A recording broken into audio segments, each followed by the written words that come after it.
सिद्धार्थनगर जनपद में बढ़ती हुई चोरी और नकबबाजी की घटना को रोकने के लिए पुलिस ने बहुत बड़ा खुलासा किया। सिद्धार्थनगर जनपद की एसओजी टीम और इटवा थाने की संयुक्त टीम द्वारा बरेली गैंग के एक सदस्य जिसका नाम अनीस है और मिसरौलिया थाना क्षेत्र के गौडीह का निवासी है, पुलिस को यह बहुत बड़ी सफलता लगी। पुलिस ने उसके पास से जेवरात, नगद सहित अन्य सामान भी बरामद किए। वहीं बात करें पुलिस अधीक्षक डॉक्टर अभिषेक महाजन की, तो उनके द्वारा टीम गठित की गई थी और इस टीम को बहुत बड़ी सफलता मिली। सिद्धार्थनगर जनपद में पुलिस लाइन सभागार में आईपीएस पुलिस क्षेत्राधिकारी सदर विश्वजीत शौर्यन ने इस घटना का अनावरण करते हुए अनीस मिसरौलिया थाना क्षेत्र के गौडीह निवासी को जेल भेजने का काम सुसंगत धाराओं में किया। वहीं बात करें सिद्धार्थनगर जनपद में तो चोरी की घटना जो है खुलासा भी हो रहा है, चोरी भी हो रही है। अगर बात करें हम डुमरियागंज थाना क्षेत्र के, तो डुमरियागंज थाना क्षेत्र के नगर पंचायत डुमरियागंज के नगर पंचायत अध्यक्ष के घर में चोरी हुई। वहीं हल्लौर में एक पत्रकार के घर में चोरी हुई और डुमरियागंज क्षेत्र में 2 जगह एक ही रात में चोरी हुई। लेकिन अभी तक पुलिस जो है इस घटना का अनावरण नहीं कर सकी। अगर बात करें पुलिस की, तो पुलिस रात्रि में गश्त करती है, लोगों को अपराध मुक्त करने के लिए संदेश भी देती है और जागरूक भी करती है। वहीं साइबर अपराध हो, महिला अपराध हो, चोरी हो या अन्य घटनाएं हो, सभी को लेकर पुलिस जगह जगह जागरूकता कार्यक्रम चला रही है। वहीं पुलिस चोरी की घटना का खुलासा भी कर रही है और चोर जो है चोरी की घटना को अंजाम भी दे रहे हैं। अगर बात करें सिद्धार्थनगर जनपद की, तो है वहीं जनता में कहीं ना कहीं इस चीज को लेकर के भय व्याप्त है और जगह जगह जो है इसकी चर्चाएं भी तेज हो रही हैं। क्योंकि अगर मीडिया सूत्रों की माने तो सिद्धार्थनगर जनपद में लगातार चोरी की घटना हो रही है और पुलिस खुलासा भी कर रही है। ऐसी तमाम चोरी की घटनाएं जिले में हैं जिसका खुलासा पुलिस नहीं कर पा रही है। हम बात कर रहे थे बरेली गैंग की, तो बरेली गैंग के एक सक्रिय चोर को चोरी के सामान के साथ गिरफ्तार करने में एसओजी और इटवा पुलिस को बड़ी कामयाबी मिली। कृपा शंकर भट्ट, JK 24/7, सिद्धार्थनगर। पैकोलिया थाना क्षेत्र के गड़हा दलथम्मन में 219 सीसी पर बन रहे रेलवे अंडरपास को 3 साल से निर्माण कार्य शुरू हुआ, लेकिन ठेकेदार निर्माण कार्य छोड़ करके अब मौके से फरार हो गया। बात करते हैं जो ग्रामीणों ने वहां पे धरना प्रदर्शन शुरू किया ठेकेदार के खिलाफ। निर्माण में देरी होते चलते हुए ग्रामीणों का जो गुस्सा था वो फूट करके सामने आ गया और बहुत इंतजार करने के बाद ग्रामीण वहां पे धरना प्रदर्शन करने के लिए बाध्य हो गए। ठेकेदार कार्य करना शुरू किया, कार्य करने के बाद कार्य को छोड़ करके वो मौके से फरार हो गया। ऐसे में ग्रामीणों का आक्रोश जायज है। वहां पर लगभग 2 से 3 गांव के लोग एकत्रित होकर के धरना प्रदर्शन शुरू कर दिए और अंडरपास के निर्माण कार्य का मांग करने लगे। ऐसे में देखने वाली बात होगी, ग्रामीणों ने जो बताया कि अंडरपास है, जो रेलवे का अंडरपास है, उससे बन जाने से हमारी जो खेती है उस पार है और उस पार हम खेती करने जाते हैं। ऐसे में बहुत सारी महिलाएं भी जाती हैं, पुरुष जाते हैं, बच्चे जाते हैं। आए दिन कहीं ना कहीं घटनाएं हो जाती हैं, कोई चोटिल हो जाता है, 1-2 लोग की मौत भी हो गई है। ऐसे में वहाँ के क्षेत्रीय जो ग्रामीण है उनका गुस्सा जायज दिखता है और जो ठेकेदार जो कार्य कर रहा था वो 3 साल से लगातार धीमी गति से कार्य करते हुए अब मौके पे कार्य छोड़ करके वो फरार हो चुका है। रेलवे के 219 का जो ये गेट नंबर जो निर्माण होना था अंडरपास का, अब वो अधूरा पड़ा हुआ है। अधूरा गेट दे करके अंडरपास को दे करके ग्रामीणों में सब्र का बांध अब टूट गया है और ग्रामीण धरना प्रदर्शन पे उतर आए हैं। बार बार अधिकारियों को निर्देशित करने के बाद, ठेकेदार को निर्देशित करने के बाद जो जिले के अधिकारी है वो भी थक चुके हैं, लेकिन ठेकेदार अपना पूरा कार्य करने को तैयार नहीं है और वो कार्य छोड़ करके मौके से गायब हो चुका है। ग्रामीणों में भारी आक्रोश है इसको लेकर के। इस बार से उस बार हमको जाने में, आने जाने में दिक्कतें हो रही है। वहाँ पर रेलगाड़ियां, मालगाड़ियां आती जाती हैं। ऐसे में बहुत सारे लोग चोटिल हो जा रहे हैं, कुछ लोगों की तो मौत भी हो जा रही है। ऐसे में बहुत बड़ा घटना सामने हो सकता है अगर इस तरीके से अंडरपास का कार्य विलम्ब से हो रहा है। और जिस तरीके से अंडरपास बनने से उस क्षेत्र के लोगों में खुशी का माहौल था कि अंडरपास बन जाएगा तो हम लोग की जो खेती बाड़ी का कार्य है अब वो आसान हो जाएगा। एक गांव से दूसरे गांव में जाने के लिए हमको अब लगभग 500 मीटर दूरी तय नहीं करनी पड़ेगी और पास में ही हम अपने खेत में जा सकते हैं, खेत की सिंचाई कर सकते हैं, खेत में फसल की बुआई कर सकते हैं। लेकिन कहीं ना कहीं जिम्मेदार अधिकारियों और ठेकेदारों की लापरवाही के चलते यह अंडरपास जो निर्माण धीन था अब उसमें विलम्ब हो रही है और ग्रामीणों का जो गुस्सा है अब वो जो सब्र उनका है वो टूटता नजर आ रहा है और अंडरपास को लेकर के ग्रामीण अब वहां पर धरना प्रदर्शन करने को मजबूर है। देखने वाली बात होगी कि अब ये जो ग्रामीण धरना प्रदर्शन कर रहे हैं उनकी आवाज कहां तक जाती है और कब जो जिम्मेदार अधिकारी हैं इस अंडरपास का निर्माण कार्य शुरू करते हैं। बताते चलते हैं जिस तरीके से हर गेट लाइन पर अंडरपास बनने का नियम आया था, निर्देश आया था, अंडरपास शुरू भी हो गया, ग्रामीणों में इसको लेकर के खुशी का माहौल था। लेकिन लेट लपीट होने के चलते लगभग 3 साल हो गया और जो अंडरपास बन करके अभी कंप्लीट हो जाना था वो अंडरपास अभी अधूरा पड़ा हुआ है, जिससे ग्रामीणों में भारी आक्रोश है और ग्रामीण उसको लेकर के अब धरना प्रदर्शन करने को मजबूर है। अब देखने वाली बात होगी कि जो जिम्मेदार अधिकारी है इस अधूरे कार्य को कब तक पूरा करते हैं, कब ग्रामीणों को अंडरपास का सुनहरा मौका मिलेगा, कब वो अपने खेतों में पहुंच पाएंगे सुरक्षित, ये आने वाला भविष्य बताएगा। Waseem Sardev Shukla, JK 24/7 news. नमस्कार दोस्तों, आप देख रहे हैं यूपी स्पेशल प्रोग्राम। मैं सुनील कुमार कानपुर के थाना सचिंडी क्षेत्र में एक रेप पीड़िता का मामला सामने अभी चल ही रहा था और अब इस रेप पीड़िता में नया तूल पकड़ते नजर आ रहा। वहीं आज कांग्रेस के प्रदेश अध्यक्ष संजय राय जो है पीड़ित के घर पहुंचे और पहुंचने के बाद पीड़िता को कानपुर कमिश्नरेट पुलिस ने ही सुबह वहां से हटा दिया, यूं कहा जा रहा है। और इसके साथ ही बता दें कि जिस तरीके से कांग्रेस प्रदेश अध्यक्ष संजय राय पहुंचे और कानपुर के सभी कार्यकर्ता कांग्रेसी कार्यकर्ता भी वहां पहुंचे और पीड़िता के गांव में पहुंचने से ही पूरी तरीके से कानपुर कमिश्नरेट पुलिस मुस्तैद रही और मुस्तैद रहने के बाद वही संजय राय ने बताया कि पुलिस जो है जहां रक्षा करती है वहीं भक्षक का काम भी कर रही है। ऐसे में कानपुर कमिश्नरेट पुलिस अमित राय जो है दरोगा है, सचिंडी थाना क्षेत्र के भीमसेन चौकी प्रभारी रहे। अब इन पर जो है अभी तक पुलिस ने 50,000 रुपए इनाम रखा है और अभी तक किसी तरीके से गिरफ्तारी नहीं हुई। आखिर में पुलिस के चंगुल से ये बच से नजर आ रहे।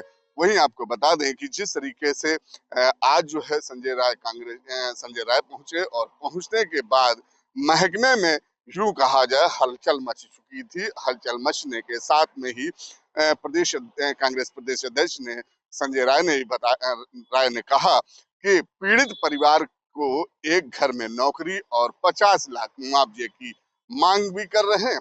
वहीं आपको बता दें कि जिस तरीके से पीड़ित का घर एक झोपड़पट्टी के तरीके से बना हुआ है और ना ही किसी तरीके से वहां सुविधा है, ऐसे में उनके आवास के लिए भी सरकार से कहा है कि इसको कराने की बात की। मगर ऐसे में पीड़ित परिवार के साथ कांग्रेस पार्टी खड़ी है, ये संजय सिंह राय ने बताया। वहीं आपको बता दें कि जिस तरीके से अब इस पीड़िता के उसमें राजनीतिक गलियारों में अगर बात की जाए तो ऐसे में माहौल बिगड़ता नजर आ रहा है। वहीं पर पुलिस ने जो है एक अपराधी को गिरफ्तार कर जेल भेज दिया। दूसरा जो पुलिस कर्मी है वो अभी तक पुलिस की चंगुल से फरार चल रहा है।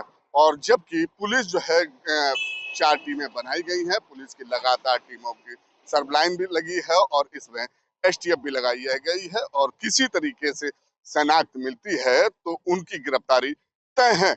मगर पुलिस की चंगुल से अभी तक बहुत दूर नजर आ रहे हैं।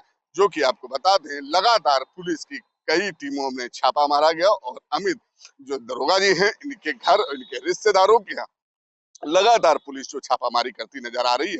मगर पुलिस के हाथ अभी तक बहुत दूर है, क्योंकि अगर बात की जाए क्या पुलिस बचाने का कर रही है, क्या पुलिस ही हर पैतरे को जो एसआई अमित है, ये हर पैतरे को जानता है।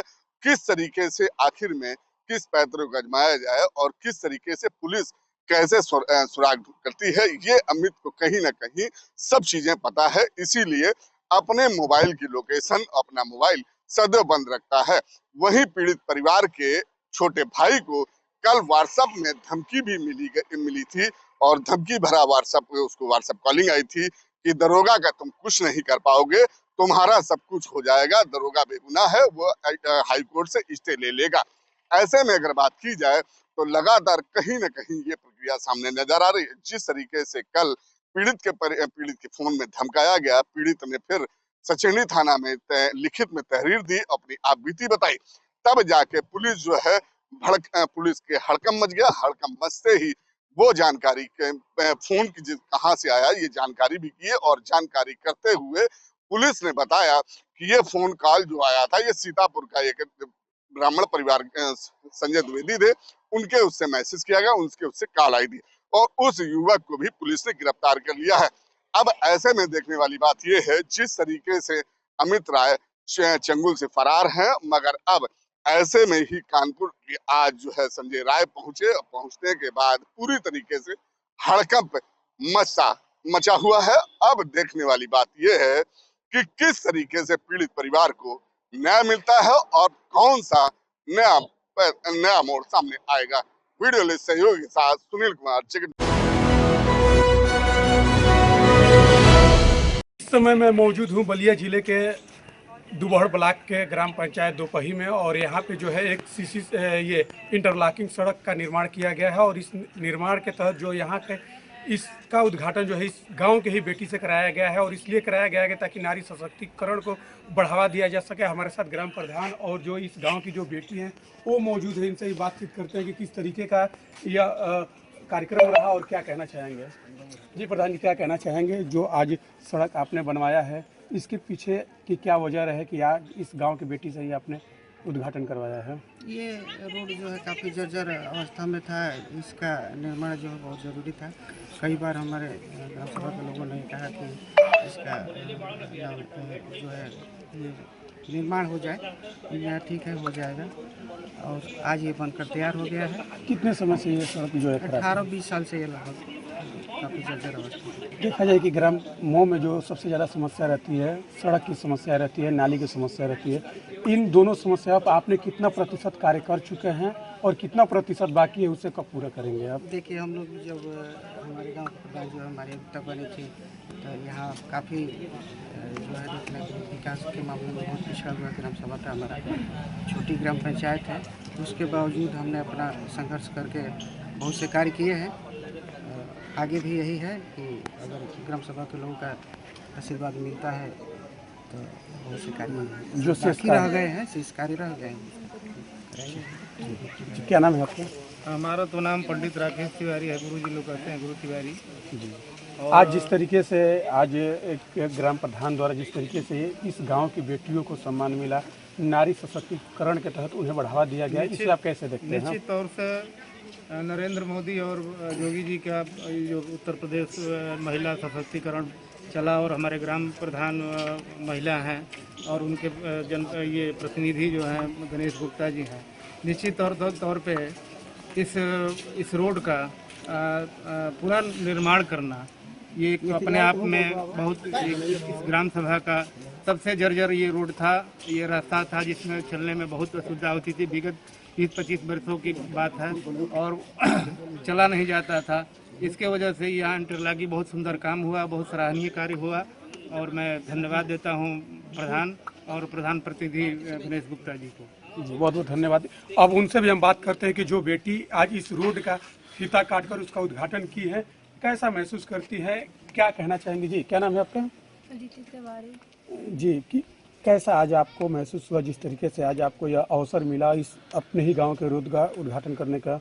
काफ़ी अच्छा लगा। हमारे प्रधान जी द्वारा हमें ये अवसर दिया गया इस रोड के उद्घाटन करने के लिए, काफ़ी अच्छा था। कब से ये रोड जो है खराब थी, जर्जर अवस्था में पड़ी थी, और इस रोड के बन जाने से कितना जो है लोगों को लाभ मिलेगा? लगभग 18-20 साल से ये रोड जर्जर थी, अब बना अच्छा हुआ।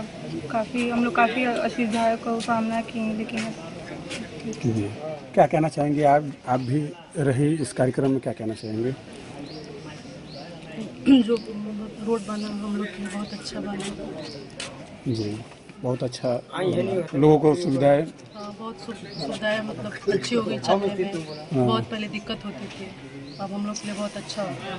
मैं अपने तरफ से प्रधान जी को बहुत बहुत धन्यवाद देना चाहूँगी। बहुत बहुत धन्यवाद आपका। ये थी गांव की बेटी थी, और इन्होंने जिस तरीके से बताया कि गांव के प्रधान जी ने ही इनको अवसर दिया और आज इन्होंने मुख्य अतिथि बनकर इस रोड का उद्घाटन किया। इन्हें बहुत ही अच्छा लगा। बलिया से जेके न्यूज के लिए उपेंद्र गुप्ता की रिपोर्ट।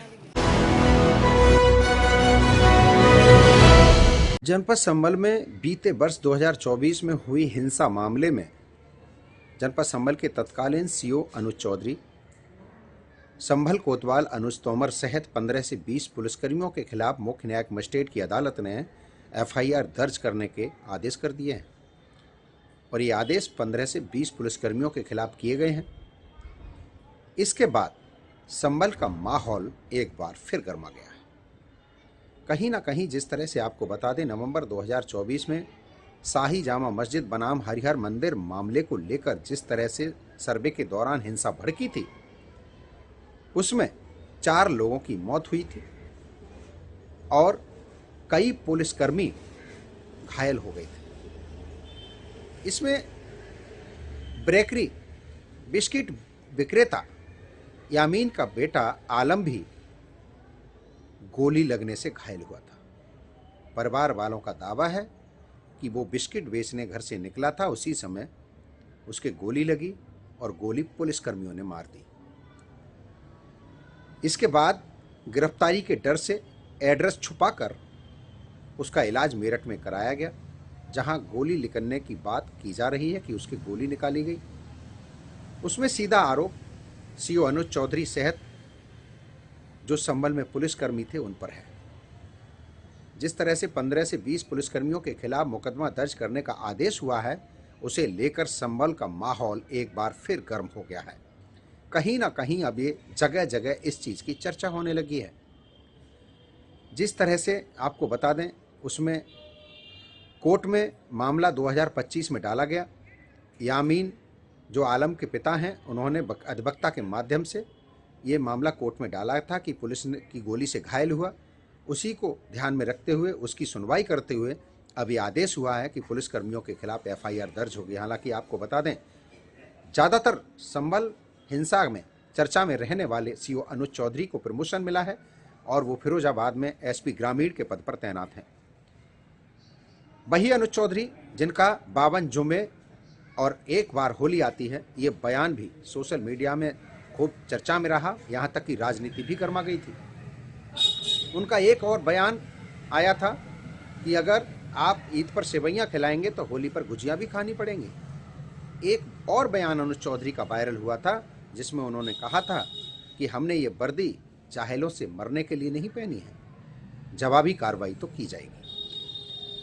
तो कहीं ना कहीं जिस तरह से सबसे ज़्यादा चर्चा में रहे, संभल हिंसा में अहम भूमिका में रहे अनुज चौधरी के खिलाफ और पुलिसकर्मियों के खिलाफ कार्रवाई के आदेश हुए हैं, कहीं ना कहीं एक बड़ा विषय है। लेकिन संभल एसपी कृष्ण कुमार बिश्नोई ने कह दिया है कि हम हाई कोर्ट जाएंगे, जबकि संभल हिंसा की मजिस्ट्रेट जांच हो चुकी है। अब देखना होगा इस मामले में किस तरह से कार्रवाई अमल में लाई जाती है। मैं अपने सहयोगी कैमरामैन के साथ विजय सिंह, जेके 24/7 न्यूज, जनपद संभल।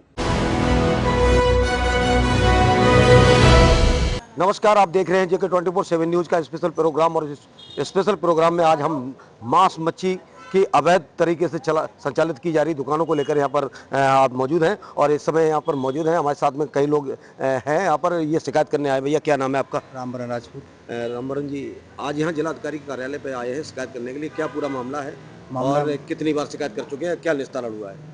हम लोग जो है पहले भी डीएम साहब से मिले हैं, वही विकास उनके सामने अवैध रूप से मछली मुर्गा जो बिकता है उसके विरोध में हम लोग मोहल्ले वासी, आदर्श नगर निवासी, हम लोग डीएम साहब से मिले हैं, पहले भी मिले हैं। अगर बात करें तो ये दुकानें कहाँ संचालित की जा रही हैं? विकासपुर के ठीक सामने। कितनी बार आप शिकायत कर चुके हैं? हम लोग 2 बार यहाँ डीएम साहब के पास आए हैं। क्या आश्वासन मिला? मिला है कि हट जाएंगी, लिखित में भी मिला है कि हट गई हैं, वो भाई साहब कॉपी निकाली है जी। उसमें आपको तो दिखाएंगे। ये लिखित में भी आपको अवगत करा दिया गया कि दुकानें हट गई, लेकिन आज भी वाजिब है, चल रही है अभी दुकानें, चल रही हैं, लगातार चल रही है। लगातार चल रही हैं। तो देखा कि ये है इस मैनपुरी प्रशासन की कार्यशैली कि एक तरफ तो जो कहते हैं कि आश्वासन दिया जाता है और ये भी कहते हैं कि दुकानें आपकी हट गई हैं और लिखित में भी दिया जाता है। आइए हम बात करते हैं। भैया क्या नाम है आपका? राज नाम है। राज जी, ये बताइए कि जो मांस मछली की जो संचालित की जा रही है, ये किस जगह पर संचालित की जा रही है ये और कितनी बार शिकायत कर चुके हैं, क्या हुआ? ये कोई ऐसी जगह पर स्थापित किया है जहाँ पे कोई बस्ती ना हो, कहीं वो अच्छा मोहल्ला ना हो। तो हमें हमारे यहाँ मोहल्ले बहुत दिक्कत हो रही है। यहाँ पे क्या क्या परेशानी आ रही है आपको? परेशानी है यहाँ पे मांस मच्छी तो खुलेआम कट ही रहा है और वहाँ के कुत्ते जो उधर उधर रह रहे हैं वो भी भयानक हो गए हैं। मतलब कुत्ते वहाँ मतलब काट लेते हैं लोग? हाँ, वो काट लेते, वो परेशान कर रहे हैं बच्चों को, बहुत परेशान कर रहे हैं। तो देखा आपने कि किस तरह से जो है ना ये बता रहे हैं कि वहाँ पर आवारा कुत्तों का जो है ना वहाँ प्रचंड है और वो लोगों को काट दे। भैया क्या नाम है आपका? अनुज कुमार। अनुज जी, जिस तरह से आप शिकायत पे शिकायत करते चले आ रहे हैं, लेकिन आश्वासन तो मिलता है और उसमें जो ना समाधान भी दिखाया जाता है, कैसा कैसा समाधान दिखाया जाता है कि दुकानों को लेकर क्या है? समाधान पता नहीं चल रहा है ये किस तरह से दिखाया जाता है। कागजों में तो समाधान होता है, ग्राउंड में कुछ भी नहीं होता। ग्राउंड में जैसे के तैसे चलती हैं और दुकानें ये कम से कम 2 से 3 बार बंद हुई हैं, लेकिन ज़्यादा से ज़्यादा 2 दिन या 3 दिन के लिए बंद रहती हैं, उसके बाद उसी तरह से संचालित हो जाती है। अच्छा, ये जगह कौन सी है सर? और ये विकास भवन के सामने मैनपुरी की बहुत ही प्रतिष्ठित जगह है। अगर वहाँ पे आप देखेंगे तो मैनपुरी को तमाम सरकारी दफ्तर भी आते हैं, जिसमें विकास भवन, ब्लॉक, दीवानी और मैनपुरी में बन रहा नया म्यूजियम, उसके जस्ट सामने ये दुकानें चल रही मेन रोड पर। और ये स्थिति को आप कभी भी सुबह या शाम के टाइम पे जाके देखेंगे तो उसको आप दिखा पाएंगे कि ये कितनी बड़ी समस्या है जी। तो काफ़ी दिक्कतों से गुजरना पड़ता है। मैं अकेला नहीं बल्कि पूरा मोहल्ला, बल्कि उस रोड से जाने वाले हर आदमी को दिक्कत से गुजरना पड़ता और हर आदमी इसका विरोध करता। लेकिन माहौल इस तरह का बना दिया गया कि इनके विरोध में कोई भी 2 बातें कहने की हिम्मत नहीं रखता। पहले बहुत ज्यादा लोग हिम्मत जुटा रहे थे। नगर पालिका ने क्या बताया आपको? नगर पालिका ने मुझसे ये कहा कि इसके लिए मैंने एनओसी नहीं दी और वहाँ पे दुकानें चल ही नहीं सकती। नगर पालिका की तरफ से वो दुकानें वहाँ चल ही नहीं रही हैं, लेकिन हकीकत में उनकी तरफ ग्राउंड में वो चल रही हैं। तो क्या लगता है किसी को ले देकर ये संचालित की जा रही है? अब इसके लिए मैं क्या कहूँ, किसी भी विभाग के ऊपर ये कहना ठीक नहीं, लेकिन अप्रत्यक्ष रूप से चल तो ये किसी को ले दे के ही रही है जी। तो देखा आपने कि किस तरह से इन्होंने जानकारी देते हुए बताया कि मांस मछली की दुकानें जो है ना अवैध रूप से संचालित की जा रही हैं, न कि उनके लिए एनओसी जारी की है किसी विभाग द्वारा। और लगातार प्रशासन जो है ना दिखा देता है कि ये मांस मछली की दुकानें यहाँ पर बंद करा दी गई हैं, लेकिन पुनः ये कारोबार बड़े पैमाने पर फल फूल रहा है। कैमरामैन विमल के साथ अनिल साकी, JK 24/7 न्यूज, मैनपुरी।